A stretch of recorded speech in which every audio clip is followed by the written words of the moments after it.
Good morning, everyone. Happy Saturday. Super excited. I'm going to let YouTube catch up because I've noticed when I've been watching other people's lives, it always plays an ad. So I always miss the introduction. So I'm just going to wait until it kind of catches up a little bit.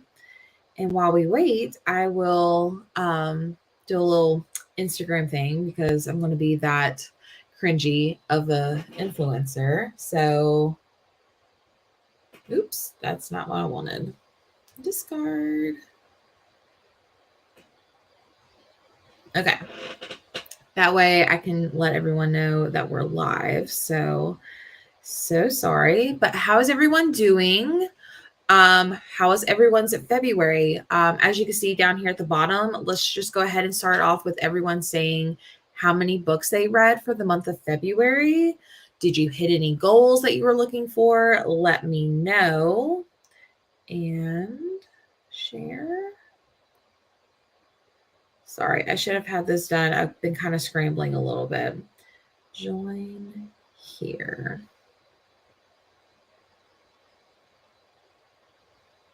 All right. Anyways, how is everyone doing? Yeah, let me know how many books you read, if you accomplished any goal. Super excited to be here. I love doing these live monthly wrap-ups. I see Gwen's here. She's actually my true inspiration for these live shows because it's less editing, less pressure, more interaction, and I think it's just fun. So thank you so much for stopping by. So let's go ahead. Feel free to comment. I will get to everyone's comments as I can. But let's go ahead and get started for here. And I will get to comments as best as I can. Let's see. Good morning. Only 2 books for the month of February. Hey, that's better than 1 or 0. Hello. No worries. We all, there's no shame in taking a break if needed. Hello. 15 books total. Gwen always is the best. Although she did not win between me, her, and Jordan. Big reading slump. No worries. It happens to the best of us. Read too many books in February, slowing down in March. Man, I need to kick it up. I feel like I didn't read as much, but we'll get to that later. Good morning. Power has been out since 6:30 yesterday evening. Oh no. I've got a few book lights and lots of blankets, so I've been reading and staying warm. Read 12 in February. Oh no, Angel, I'm so sorry to hear that. Need some fast-paced thrillers to get out of the reading slump. Well, I do know I have one on here for you, so we'll get to that. So I like to share a few screens with y'all. So hopefully y'all are okay with that. I'm first going to share my, and also sorry if the light goes in and out. It is cloudy and the sun is just not wanting to cooperate.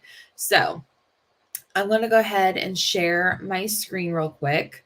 I showed this last month in January, but I kind of created a reading tracker spreadsheet, and I've kind of made some changes to this. So for the month of February, I read a total of 8 books, which is 2 books less than my monthly goal. I usually have a goal of 10. My goal for the year is 150. So I know those numbers don't add up, but I'm trying not to be too harsh on myself. So yeah, a total of 8 books here. Total pages read was 2,829 pages based on Goodreads, and my average star rating was a 3.6. And then here is my little chart. So 62.5% was romance, 12.5 was horror, and then 25% was thriller. And then acquisition, this is just basically how did I obtain these books? Let's see, 7 of the books I owned. Well, actually, I guess technically all 8 I owned, but one of them was a reread. So I technically still own that book, which we'll get to that as well. And then here are the books. A lot of them, let's see, almost all of them I read with a combo of audiobook and physical book. And then there was one that I read as an ebook. Pages count, numbers, I hid my star ratings because we will get to that later. I did, however, add, let's see, some more tabs down here. I can't remember if this was in January, but this is my DNF thing. So this is just the 3 books that I've DNF so far, and I put like notes whether or not I'm going to get back to them or not. I do also have a book of the month tracker right here. So here are all the physical books that I have on my shelf or that I have read, which will be checked off right here. And then I do have some notes off to the side. And then this week, I actually added my physical bookshelf. So I have all the titles, my authors, genres, and then I'm going to put whether or not I'm keeping or unhauling it, did I read it, and some thoughts and things like that. So I thought that was pretty cool. So let's do an update on my yearly stats. And while that loads, let me just see. Any word on when your lights will come or your power will come back on? Read 5 in February, which is really low for me, but looking forward to pick up the pace in March. Agreed. Currently reading David Copperfield by Charles Dickens. Read 4 books in February. I love the new pages you added. Thank you. I'm loving that it like changes each month. So thank you so much. So for the year, I have read a total of 18 books right here, total of 5,538 pages. Average rating for the year is a 3.2. Here are my star ratings for each month. And then here is the breakdown right here. A page tracker right here. So this will fill out as the year goes on. Genres. Let me just go over here. So here's the breakdown right here. I won't go over that. I'll probably do that towards the end of the year. But here's the breakdown for genres. And then my acquisition right here, if you can read that teeny tiny percentage. And then format, which I'll go over this for the year. 20% has been ebook with audiobook. 40% has been physical with audiobook. And then another 40% has just been audiobook, which is kind of weird. So yeah, that is my little breakdown for the month. So I'm so excited to take all this off so I can start putting some March books on here. But let's switch over to the story graph. Let's see. Oh, here's an update from Angel. Fortunately, they aren't giving an estimate. I get it. It was a rough last night. But almost 20 years without power was out and more than 4 hours. And we've been spoiled. Oh, no. Well, hopefully it'll be soon, Angel. All right. So moving over, to the story graph. Let's see. Sorry, someone's texting me. So I use the story graph for more statistics, but I do leave like more in-depth reviews on my Goodreads. So right now we are just looking at February 2023. Like I said, I read 8 books, but I also include DNFs, which I will get to that one when we start going over ratings, but Storygraph does not include the DNFs into your books read, which is fine. So 7 books, pages.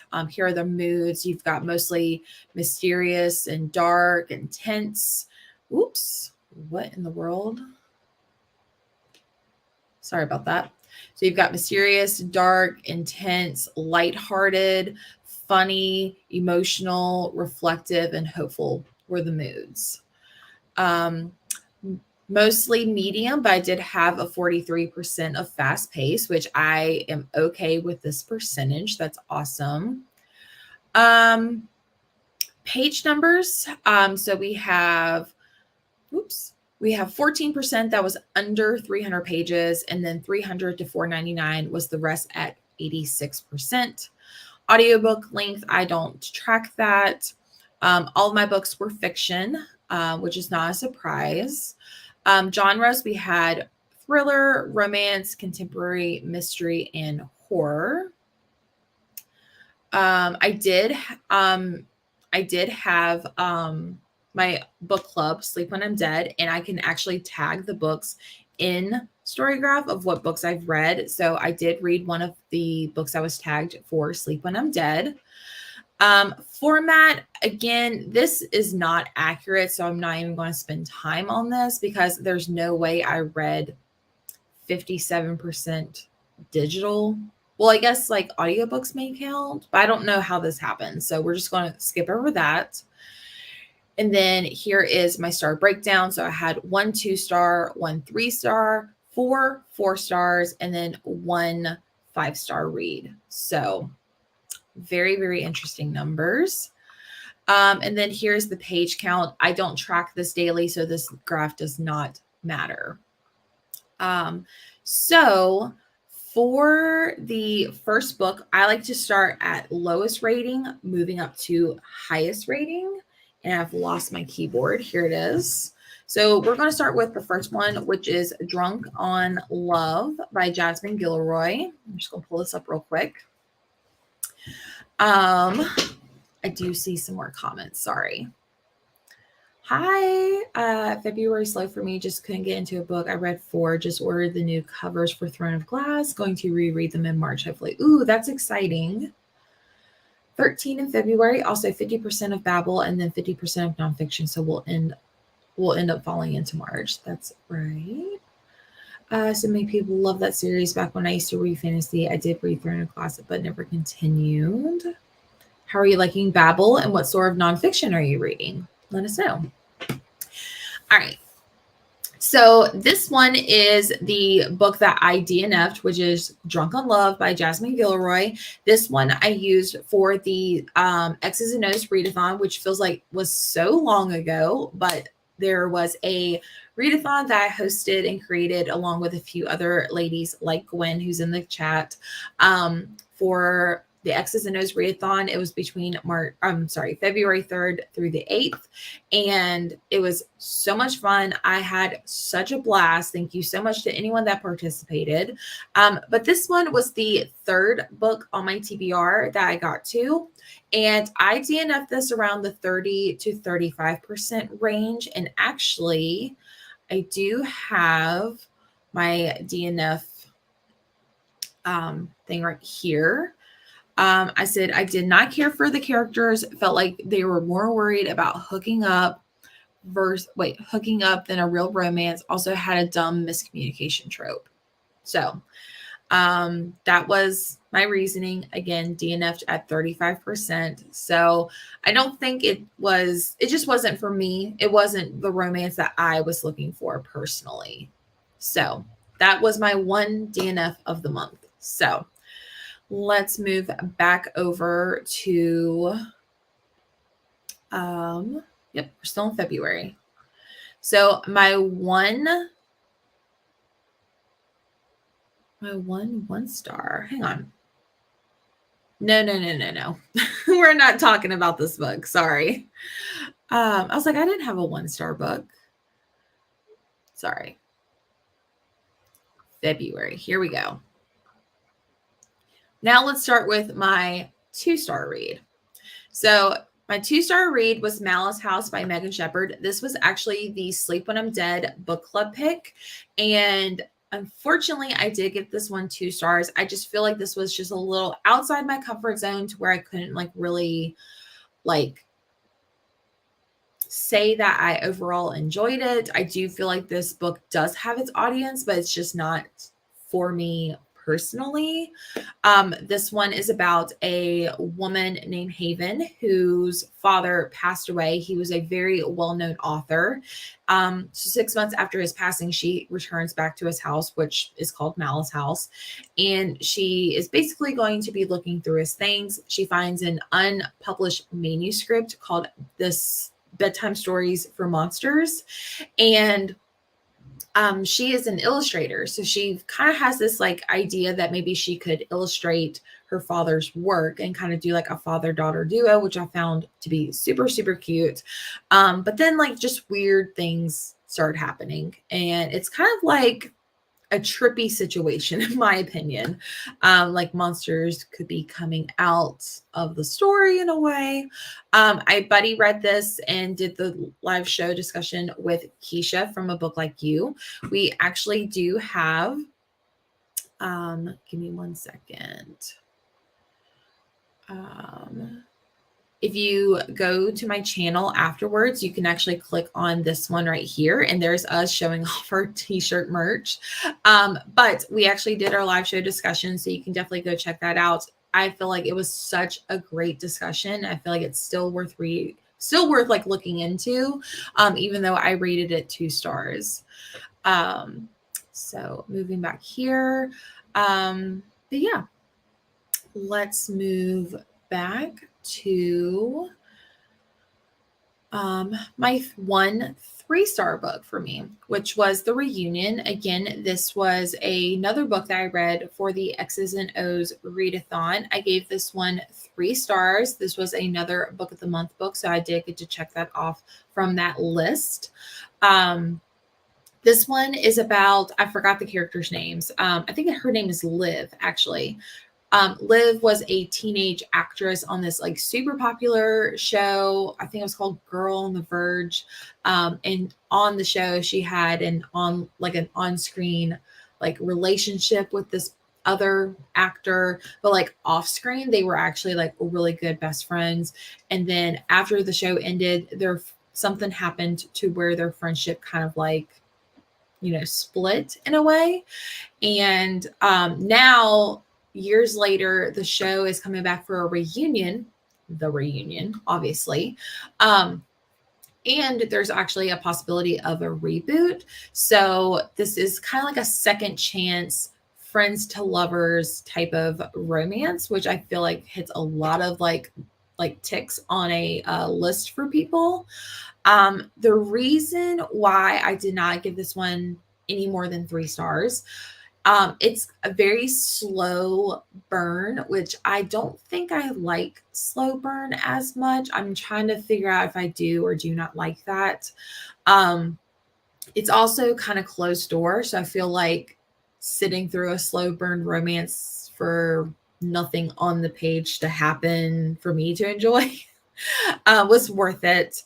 But I did overall enjoy this one. I feel like if you are looking for more of a slow burn, closed door romance that involves like behind the scene footage of like Hollywood actresses and things like that, I feel like this would be really good for you.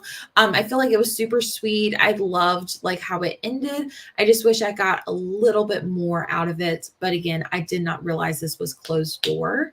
And then for the readathon, I read this one for Red on the cover, and Drunk on Love was for the word on, even though no. It's for the word no, but I put the word on and flipped it backwards. I know Gwen probably thinks I cheated on that one, but whatever. All right, so that was my 1 single 3-star. Now we get to move to the 4 4-star books. So super exciting. This one right here is Tell Me the Truth by Kirsten Modulin. This was actually the last book I read for the month. And I feel like this one, Gwen, you're killing me. You totally did cheat. No, I didn't. This one, I felt like was such a good fast-paced thriller. Now, do I feel like this is the greatest thriller ever? No, but this was the book I read right after Malice House, and I needed something that was like more fast-paced, that was more like something I could read and not take fully seriously, which I really appreciate Kirsten Modulin's thrillers for that. This is about a woman who basically finds a photo of another woman on her husband's phone. And when she confronts her husband, he's like, oh no, I'm not sure how that got there. My buddies at the office probably put it on my phone as a joke. And so the wife, lets it go, but she's still like super paranoid.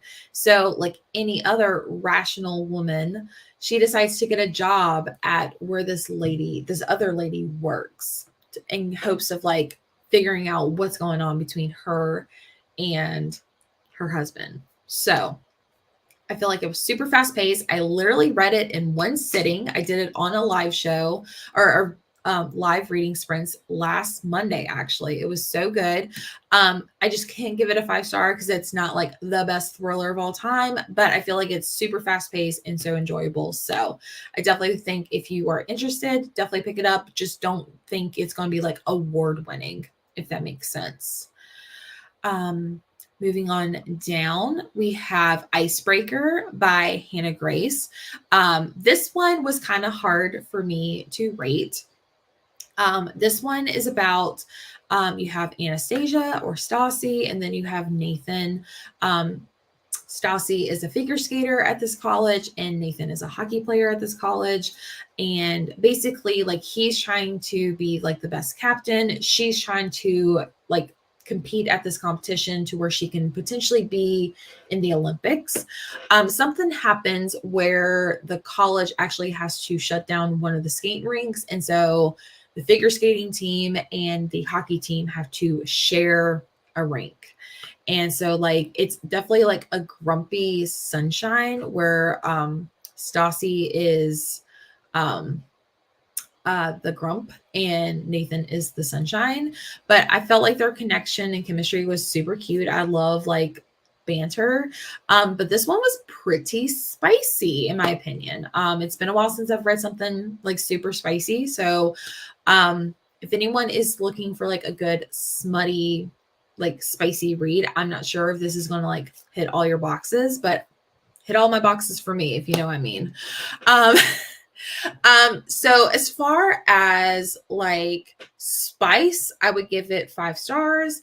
As far as like plot in a story, I would give it like 2 to 3 stars because I felt like the plot really wasn't really there. It was more like the chemistry between the two, but like outside the romance, I felt like there wasn't that big of a plot in my opinion. But my overall enjoyment is landing on a 4-star. So take that information with what you will.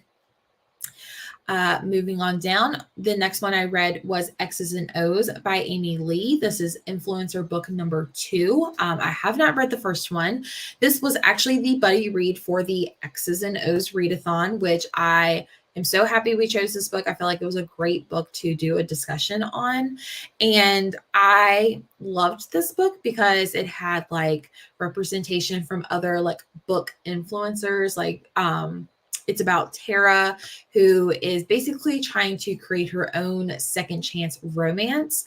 She is a book influencer, so I felt like that was really cool. And she's also a roommate to, gosh, I forgot the guy's name.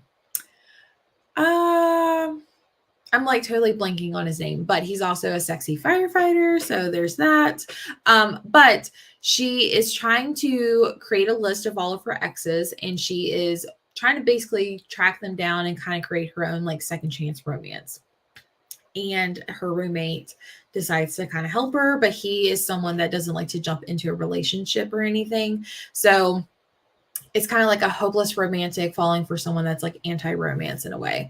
Super cute. Oh yes, thank you, Angel. Trevor, that was his name.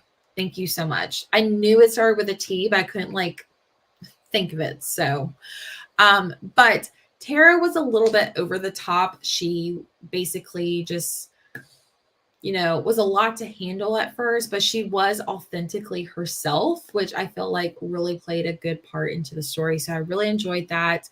There was not a lot of spice until like a small section at the end.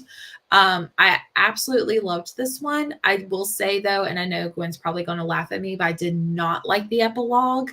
That's just my opinion. I don't know what it is, but epilogues I feel like just ruin a romance in my opinion. So but I do plan on picking up the influencer series, like book 1, which is Set on You. It's actually on my March TBR as well. So, but I think that's all the books for the X's and O's readathon, if I'm not mistaken. But if you wanted to, you can go to my page and there is quite a bit of videos and live shows for the X's and O's. Like we have both live shows right here. We have the book discussion for X's and O's. We also have 2 sets of reading sprints for you to enjoy if you want some fun commentary between me and the other co-host.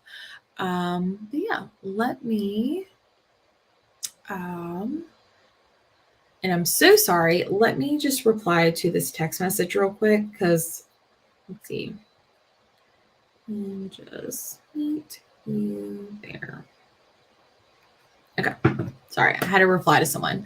So moving on to my last 4-star read, it is The Housemaid by Frida McFadden. This is the second book that I've read by this author, and it's supposedly the sequel just came out to this one. I instantly felt 5-star reads from this one. But I will say at the middle part, I felt like that's when like the story shifted. I still overall really enjoyed this book, like so much. Like I'm still thinking about it, but I just cannot give it 5 stars. This one just reminded me so much of 2 of my other favorite thrillers. And literally, if those 2 books had a baby, it would be The Housemaid. So that is another big reason why I could not give this one 5 stars. But this one is about, oh my gosh, what is her name? Nina is the wife. Hang on, let me click on the book real quick. Let's see.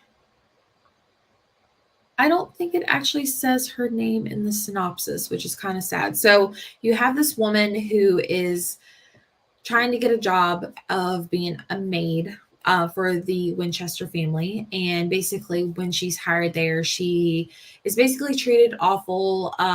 Nina is basically a horrible wife and mother, and basically just like will literally dirty up the whole house just to watch the maid do it.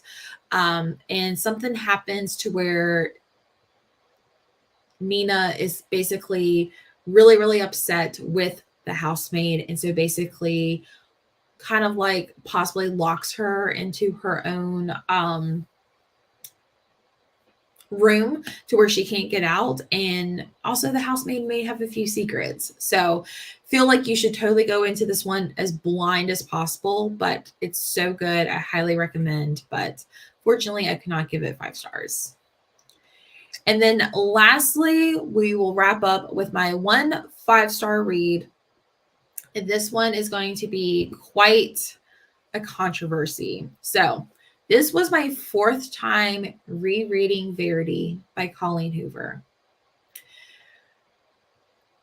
I am giving this one 5 stars because I've given it 5 stars all the other times. However, this time I was really excited to read it because I was going to read the bonus chapter at the end of the book. If I was reading this book for the first time and I read that bonus chapter, I would give this book 1 or 2 stars. Easily 1 or 2 stars. I absolutely hated the bonus chapter. Like, honestly, I think this is the last time I will ever reread Verity for quite a while. Like, I usually reread it once a year. And I just absolutely hated that bonus chapter. It was complete trash. If you're interested in reading it, I highly recommend you do not pick up the bonus chapter. So I am actually unhauling my special edition. So that's fine, but I'm keeping the original. So original, 5 stars. Bonus chapter, 1 star. And the reason why, whether you're team manuscript or team letter, if you know, you know, this one, I feel like you kind of do get some answers, but you kind of don't. And I feel like the way it was executed was done horrible. So, and I feel so bad for talking about this because Colleen Hoover is still one of my favorites, but I feel like this bonus chapter was so unneeded. So, yeah. There's my take on Verity. So, but yeah, that is all of the books that I read for the month of February. Thank you so much for coming. I hope you guys enjoyed this. But yeah, I planned to do this in March. I already have read 5 books so far for the month of March. So I definitely have I'm definitely picking up the pace as far as my reading goals. So yeah, that's really exciting. Let me know if you guys want me to continue doing these live reading sprints. I feel like they're so much fun, and if 10 o'clock works for you in the comments. But make sure you subscribe so you don't miss out on another bookish video, and make sure you hit the thumbs up button. And I'll talk to you guys all in the next one. Bye.